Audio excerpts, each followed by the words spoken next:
Hi, I'm Jenna, and this is episode 94. I had to think about that.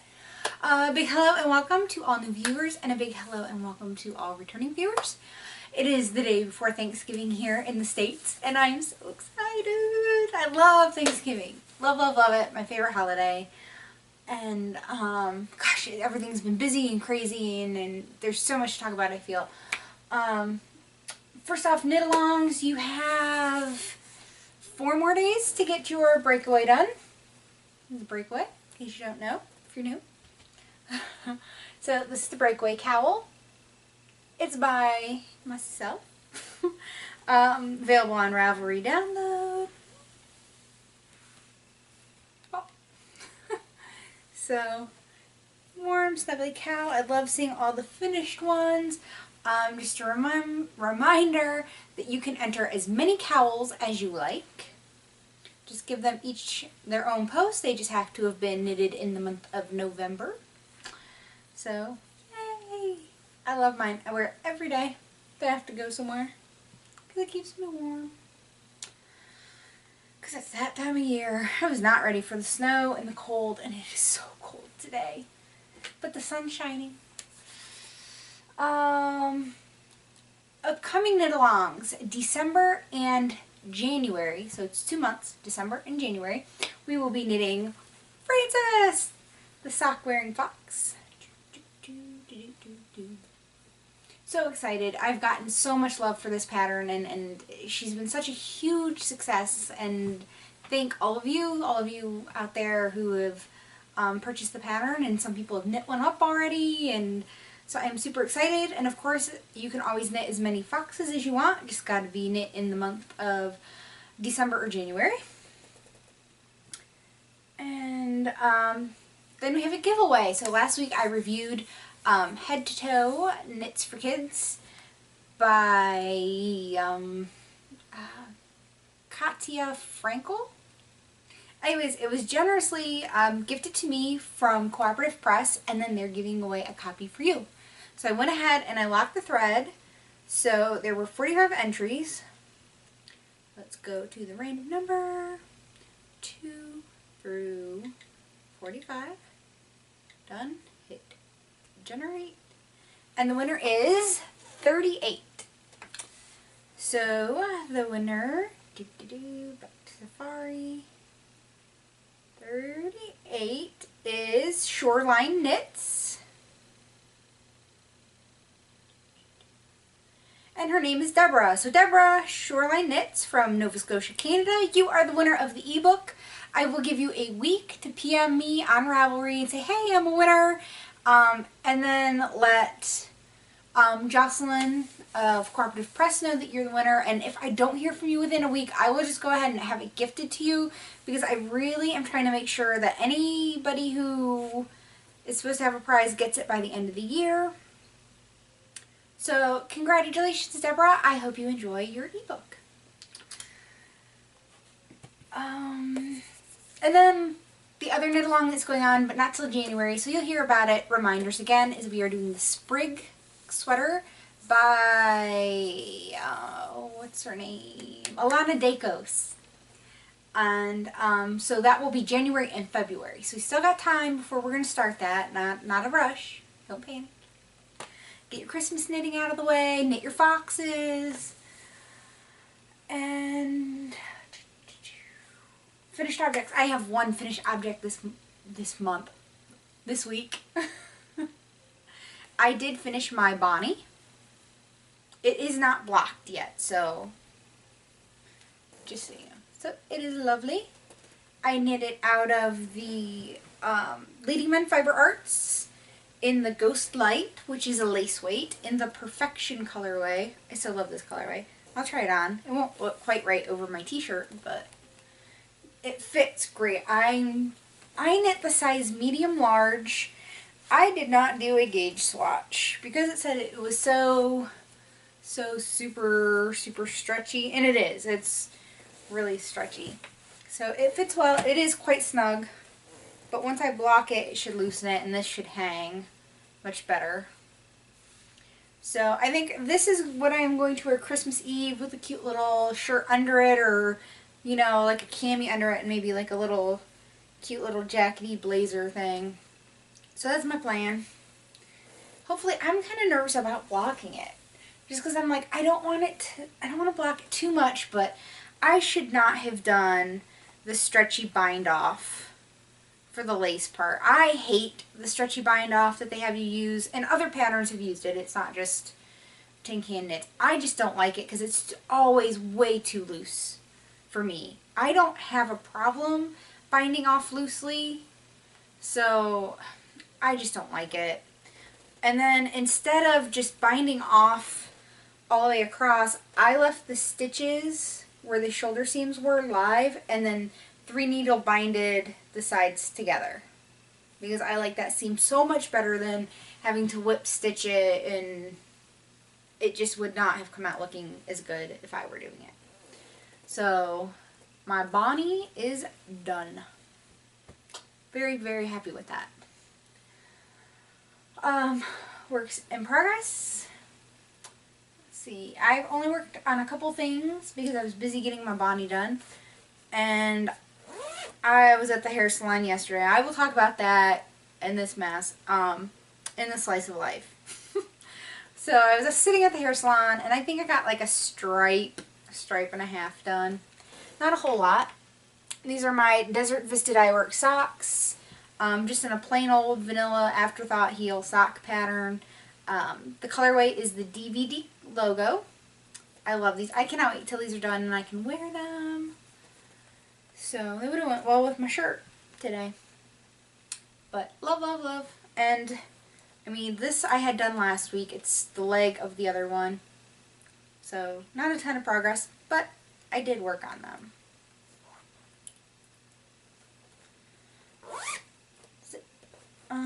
My other work in progress.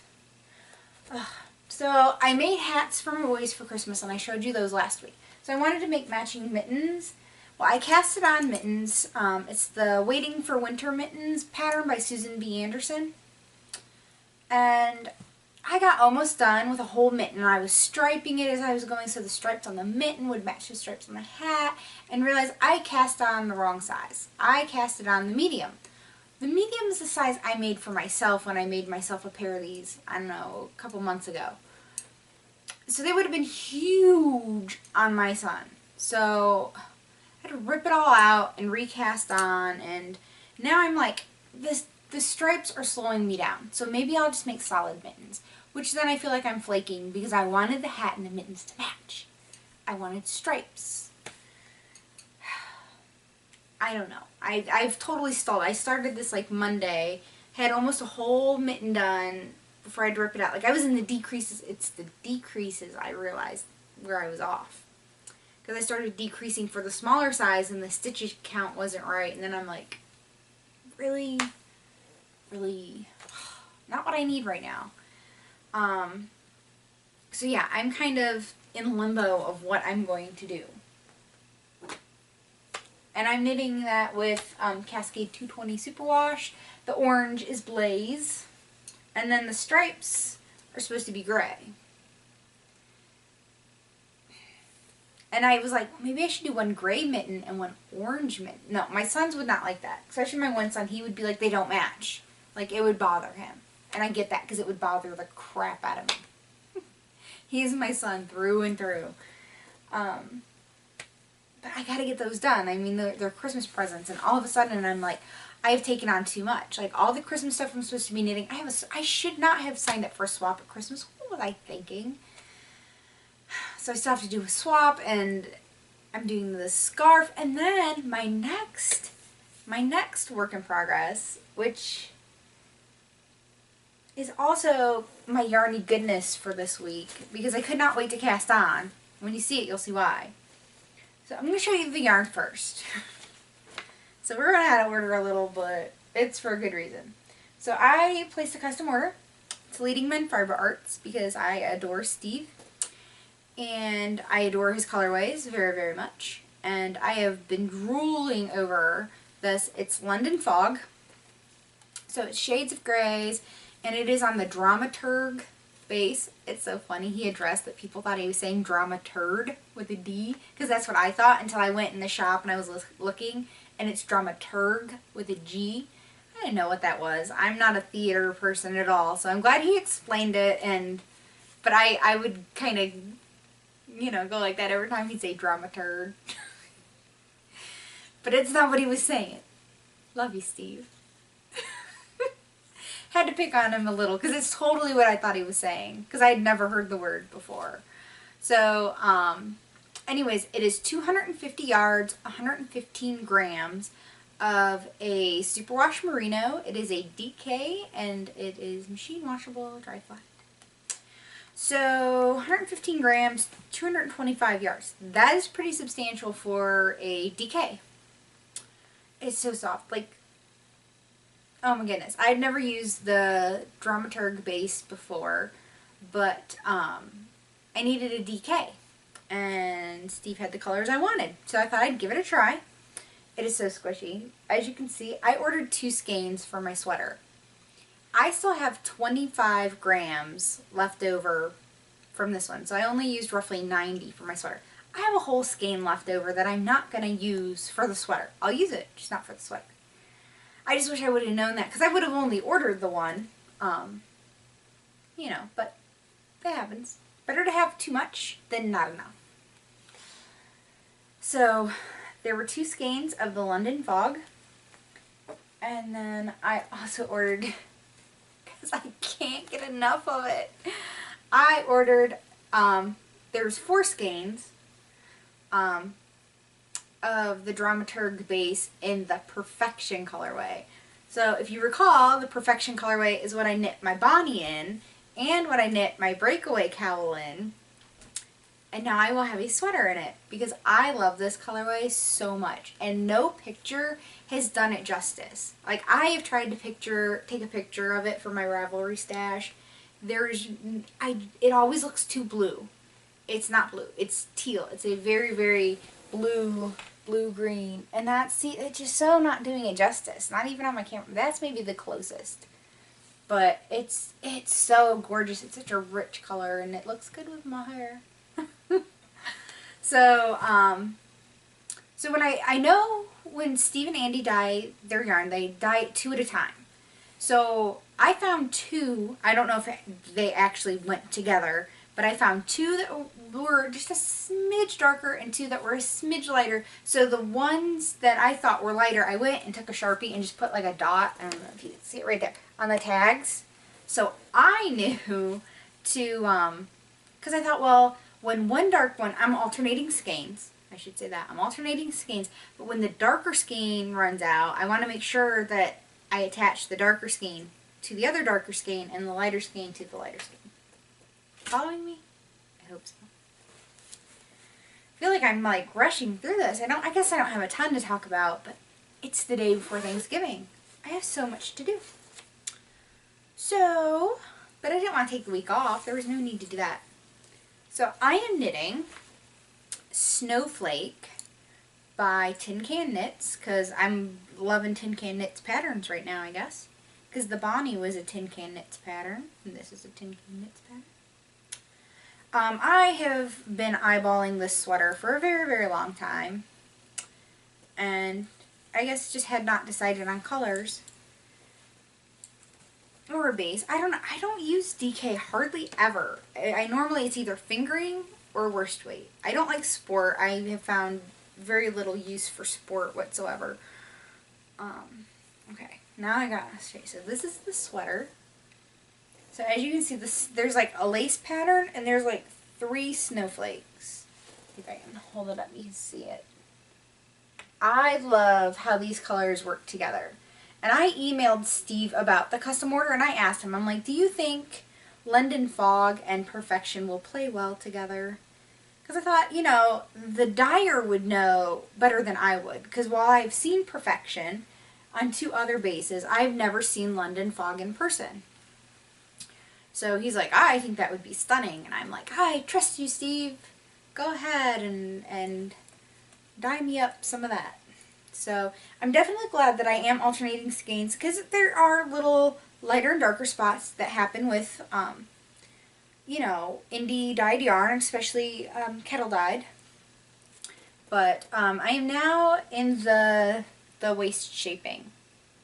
So I'm at least halfway done with the perfection part, the perfection colored part of the sweater. And then here, because you work the lace part flat, back and forth, and then you connect in the round. Because you see it splits here. Let's see if I can hold it up. Because it splits, and buttons will go here. You actually have to go back and put on like a little button band, and so when you're wearing it, wear it like this, and it has like the little buttons. So I'm quite excited. I think it's going to, like, I hold it up and stretch it, I think it's going to fit very well. It is supposed to be a fitted sweater. It can be up to 1 inch negative or positive ease, whatever I guess you're closest to on the patterns. And then the waist shaping is optional, but I'm like, I want the waist shaping.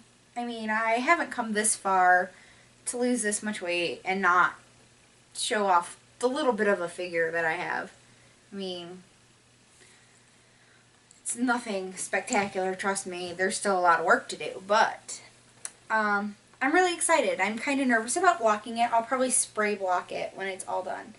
But this, since I'm wearing the Bonnie Christmas Eve, because Christmas Eve is always a little dressier for us, and then this is going to be my Christmas Day sweater that I thought would look really nice with just a nice pair of jeans, maybe some black slacks. I think it would be really great with black slacks, but I gotta find a pair to wear Christmas Eve to begin with, because I don't own any anymore. So, it's so soft and squishy. I wish I could like hold this up and you could like pet it, because it is so nice. I think it is going to be just amazing to wear. And then this pattern, some people went and did like little cap sleeves, like really didn't do much past here. And they're really cute. Like, oh, that would be such a cute, like, you know, summer top, like early summer, late spring, or early fall kind of top. But I'm wanting to wear this Christmas Day. And there's also an option. You can do 3/4 sleeves or full-length sleeves. And I think I'm going to do 3/4 sleeves. And then I ordered buttons from our friendly neighbors up in Canada, from a seller on Etsy.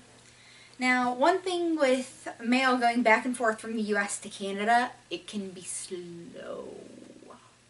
Super slow, which kills me because we're so close, right? Like, Lake Erie divides Ohio from Canada. I'm like, we're so close. And I know it's customs and, you know, all that red tape with that. So I ordered some really pretty gray mother of pearl buttons that I got a really good deal on. So I think it'll look really nice with the London fog. Show you it a little more close up again. And then there's buttons on the cuff. So hopefully they'll look well, because I'm really pushing it time-wise if they don't. And I don't know how easy it'll be to find different buttons. And I really like the buttons from the picture, because they're gray, but yet they're mother of pearl, so they kind of got some shine to them. I thought it'd be nice for the holidays. So fingers crossed. I hope they come in time. And that is all I've been working on, because I've really been trying to get this sweater done. I mean, I have made substantial progress between the Bonnie and this for sweaters. And all I want to do right now is knit sweaters. I want to knit sweaters. Sweaters. That's all I want to do.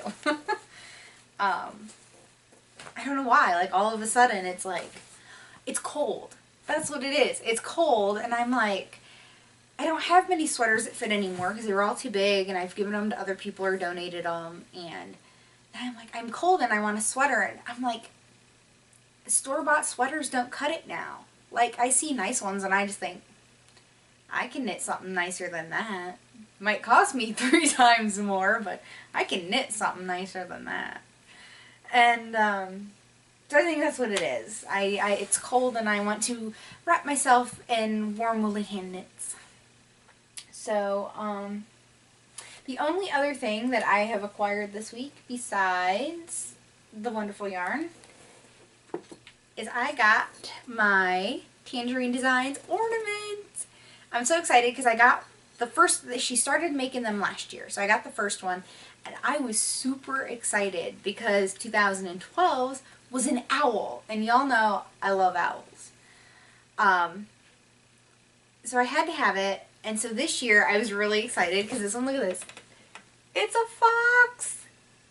And with Francis, my cute little sock-wearing fox, it was an absolute must-buy. So it'll go on my hand-knit Christmas tree with all my hand-knit ornaments because it's yarn-related. So thank you, Casey of Tangerine Designs. I'm super stoked about this year's. I really hope it's a tradition you keep up because I really, really adore the ornaments. And then the ornaments, they're wood, and they've been laser cut, and then she goes, and the ties on them is with yarn that she hand spun. And there was a cute little tag that's in the other room on my desk that says what spinning wheel it was spun on and what the yarn is. I know it's a wool and silk blend, but she actually gives like the dyer and I think the colorway. But so excited! My Tangerine Designs ornament.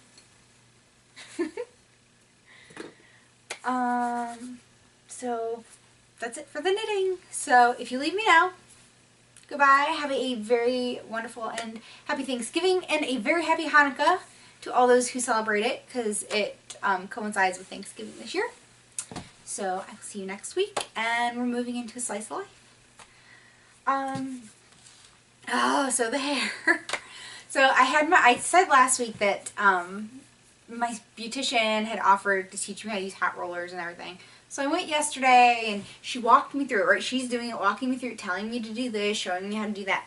And I'm like, yeah, I got this. Like, I so got this. Like, I can do this. I felt like $1,000,000 living there. My hair was all curly and it was awesome. And I just felt on top of the world, and I'm like, I can do this. So I got my hot rollers out today, and I'm like, oh, I'll go. And I told my husband I wanted to practice today because I wanted to do my hair for tomorrow. So I got them out, and I'm like doing what she told me to do, like following step by step. It was a disaster. It was so bad. Like, the only reason it looks halfway decent now is because I got my curling iron out and hurried up and tried to save it. Because it was bad. It was really bad. And all I could think is, oh my god, I have to record today and there's no time to wash it out. Like, no time. Because it's the last day of school before break, and then my husband has a long weekend, and I'm like, I do not have time to jump in the shower, wash my hair, dry it, and even just blow dry it, and, you know, have it look decent to record, and have time to record before everybody gets home. No time. So I had to bust out the curling iron and try to salvage it. So tomorrow I will just use my curling iron and have to give the hot rollers a try again. As of now, I hate them. I hate them. I thought I was going to love them. I thought they were going to be so much easier and quicker, and my curling iron and I were like this now. Otherwise, I have decided that I'm going to eat whatever I want on Thanksgiving within moderation. I'm not going to go overboard. I'm going to stop when I'm full, you know, like you're supposed to. And then I had a rough week this week, and we went out to eat because my boys were in a parade, and it was cold. It was snowing, and it was 18 degrees out, and we're standing outside watching this parade. So my husband was with them on the float, and my daughter and I, my mother-in-law and sister-in-law, as soon as they went past, because we were like at the start of the parade, we left and went out and got in her car and went and reserved a table at my favorite diner. And, which just happened to work. That's where the kids wanted to go. I was thrilled. And, then when the parade was done, my husband and the boys met us there. And, yeah, I went over points, and I had a slice of pie, and it was a rough week, like, food-wise. And I know it's the holidays are gearing up, and I've gotten no exercising in, and I still lost 1.3 pounds this week. Blown my mind, right? But I'm still trying not to go overboard. I'm trying not to be excessive. But it's getting harder, and I think my problem is I'm comfortable where I'm at. So I'd given myself a range of losing between 90 and 100 pounds, because I'm like, I should go for that 100, right? Like, I should go for that 100. And I'm like, no, we're just going to go for the 90. We'll go for the 90 and stop, and just work on toning, and, you know, I got a lot of firming up to do. So I think that's where that is, and I feel like I've taken a lot of pressure off myself, and my goal is from now till the end of the year, so the next month, pretty much, a little over a month, I would like to lose an additional 1.8 pounds. And I'm thinking like, oh, that should be easy, but look, I know the holidays couldn't sabotage me. I'd at least like to maintain through the holidays. But that would put me at 75 pounds lost for the year, because right now I'm at 73.2. So fingers crossed, that's my goal. Still loving my Graze boxes. I love that it's clementine season. I've been eating a crap ton of clementines. And then I discovered, I kept hearing people, I don't remember if it was Plurk or Ravelry, or people have mentioned Honeycrisp apples. And I finally found them in a store by me, and they're huge. The ones I got are 1 pound apples. I put a picture on Instagram. It's ridiculously huge. And I put it on my scale, so I'm not lying. It was a 1 pound apple. So delicious. If you have not tried a Honeycrisp apple, it's like a dessert almost. As soon as I cut it open, you could smell, it smelled like honey. I'm like, it's appropriately named. Now, someone told me that they're a newer breed of apple. I had never heard of them before. And I live in Ohio. We have a crap ton of apples. Like, apples out the wazoo. It is Johnny Appleseed country. And, so, really excited. They were expensive, though. They were like $2 a pound. So, I bought 2 apples, and they cost me like $4 for these apples. But it was huge, and I ate it as a dessert, and I shared a little with my husband. I didn't want to, because it was so good. So, check out the Honeycrisp apples if you see them. Like I said, if they're really expensive where you are, buy one, see if you like it. I thought it was fabulous. Loving my clementines, my little cuties. So, that's it for me. I'm so thankful for all of you who have stuck with me through this year. So thankful to new people who maybe have just found me. And I really appreciate all the PMs I get, people who appreciate my honesty about it all. I'm like, I tell you guys what I eat, what I do, when I gain, where I'm at. It's all about deciding to make the decisions and stick to them. I mean, I haven't always been perfect on this journey, but I have tried hard because I want it so bad. When you want it so bad, you'll work hard for it. I guess it's just getting to that place, because as I had talked about earlier in the year, I was not there for a long time. So, this year, I am, of course, thankful for my family, and I am, of course, so thankful for all of you who support the podcast, support my patterns, support me, all the wonderful messages and PMs and the cheering on that I've gotten. I am so, so thankful. So, a very, very happy Thanksgiving to all of you out there in the States who celebrate it. And a very happy Hanukkah, as I had said before, to all of those who celebrate it. Because I don't want you to think I forgot about all of you, because I know that Christmas is coming and you're going to hear a lot about that out of me. So until next week, I will see you then. Bye.